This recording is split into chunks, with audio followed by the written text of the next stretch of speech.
আসসালামু আলাইকুম।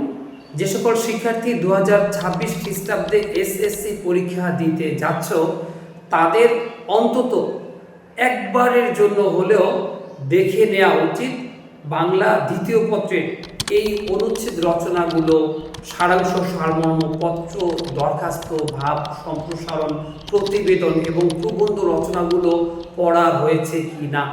কারণ এগুলো 2026 খ্রিস্টাব্দের এসএসসি পরীক্ষার জন্য বাংলা দ্বিতীয় পত্রের সবচেয়ে গুরুত্বপূর্ণ। তাই কোনো রকম না টেনে আমাদের এই ভিডিওটি গুরুত্বের সাথে দেখা জরুরি মনে করছি। তাহলে চলে যাচ্ছি আমাদের মূল আয়োজনে। বাংলা বিদ্যা মাতৃভাষা হোক শিক্ষার্জনের সর্বপ্রধান মাধ্যম। এসএসসি পরীক্ষা দিতে যাওয়ার আগে অন্তত এই 4টি অনুচ্ছেদ রচনার প্রস্তুতি নিতে হবে। অনুচ্ছেদগুলো হচ্ছে: 1. স্বাধীনতা দিবস, 2. Mobile phone, 3. বই মেলা এবং 4. জাতীয় পতাকা। অনুচ্ছেদ রচনার ক্ষেত্রে যদি শতভাগ নিশ্চয়তা চাও তাহলে আরও পড়তে পারো 5. আন্তর্জাতিক মাতৃভাষা দিবস এবং 6. সুন্দরবন। আশা করছি এই অনুচ্ছেদগুলো পড়লে অবশ্যই পরীক্ষার হলে তুমি নিশ্চয়তার সাথে কমন পেয়ে যাও। চলে যাচ্ছি 2 নং প্রশ্নের উত্তরে, অর্থাৎ পত্র দরখাস্তে। এসএসসি পরীক্ষার আগে অন্তত এই 3টি পত্র দরখাস্ত তোমাকে ভালোভাবে প্রস্তুতি নিতে হবে। পত্র দরখাস্তগুলো হচ্ছে: 1. এলাকার স্বাস্থ্যকেন্দ্রের দুরবস্থার কথা জানিয়ে পত্রিকায় প্রকাশ উপযোগী একটি পত্র রচনা করো। 2. এলাকায় পাঠাগার স্থাপনের জন্য ইউনিয়ন পরিষদের চেয়ারম্যানের নিকট একটি আবেদনপত্র রচনা করো। 3. সড়ক দুর্ঘটনা প্রতিকারের দাবি জানিয়ে পত্রিকায় প্রকাশের জন্য একটি পত্র রচনা করো। এই 3টি পত্র অবশ্যই দেখতে হবে। এর পাশাপাশি যদি আরও নিশ্চয়তা চাও তাহলে দেখতে পারো 4. সম্প্রতি পড়া একটি বই সম্পর্কে বইটির লেখকের কাছে নিজের অভিব্যক্তি জানিয়ে একটি পত্র রচনা করো। 2026 খ্রিস্টাব্দের এসএসসি পরীক্ষার আগে অন্তত এই সারাংশ সারমর্মগুলো তোমার দেখে নিতে হবে। এগুলোর প্রস্তুতি নিলেই আশা করা যায় তুমি পরীক্ষায় খুব ভালোভাবে সারাংশ সারমর্মের উত্তরটা করতে পারবে। সারাংশ সারমর্মগুলো হচ্ছে: 1. অভ্যাস ভয়ানক জিনিস, একে হঠাৎ স্বভাব থেকে তুলে ফেলা কঠিন। 2. এসেছে নতুন শিশু, তাকে ছেড়ে দিতে হবে স্থান। 3. বসুমতী, কেন তুমি এতই কৃপণা, কত খোঁড়াখুড়ি করি পাই শস্য কণা। 4. বিদ্যা মানুষের মূল্যবান সম্পদ, সে বিষয়ে কোনো সন্দেহ নেই।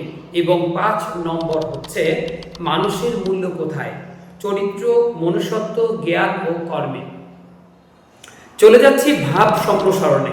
2026 সালের এসএসসি পরীক্ষার জন্য এই ভাব সম্প্রসারণগুলোর কোনো বিকল্প নেই, তাই অবশ্যই প্রস্তুতি নিয়ে যাবে। 1. মানুষ বাঁচে তার কর্মের মাঝে, বয়সের মাঝে নয়। 2. মেঘ দেখে কেউ করিস নে ভয়, আড়ালে তার সূর্য হাসে। 3. গ্রন্থগত বিদ্যা আর পরহস্তে ধন, নহে বিদ্যা নহে ধন হলে প্রয়োজন। 4. দুর্জন বিদ্বান হইলেও পরিত্যাজ্য। আশা করছি এই 4টির মধ্যেই তুমি পরীক্ষায় কমন পাবে।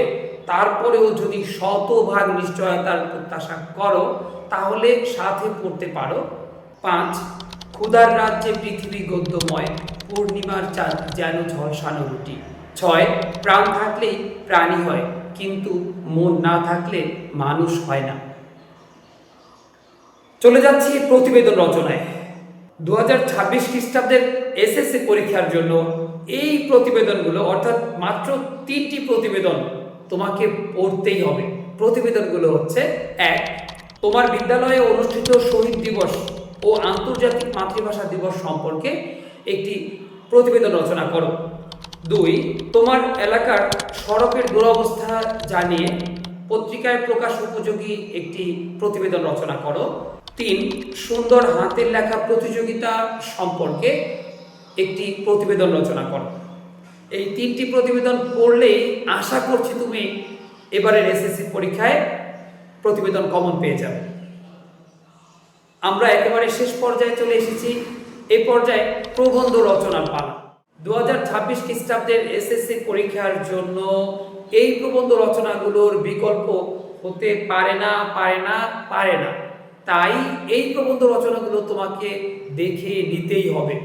প্রবন্ধ রচনাগুলো হচ্ছে: 1. কৃষিকাজে বিজ্ঞান, 2. মাদকাসক্তি ও তার প্রতিকার, 3. বাংলাদেশের পর্যটন শিল্প, 4. বাংলাদেশের মুক্তিযুদ্ধ, এবং সাথে চাইলে আরও পড়তে পারো ভাষা আন্দোলন। আশা করছি প্রথম 4টি পড়লে তুমি কমন পেয়ে যাবে। তোমাদের জন্য অনেক অনেক শুভকামনা রইল। তোমাদের এসএসসি পরীক্ষা 2026 সম্পূর্ণটা খুব ভালো হোক, সুন্দর ফলাফল আসুক, সেই প্রত্যাশা ব্যক্ত করে আজকের মতো এখানেই শেষ করছি। ফি আমানিল্লাহ।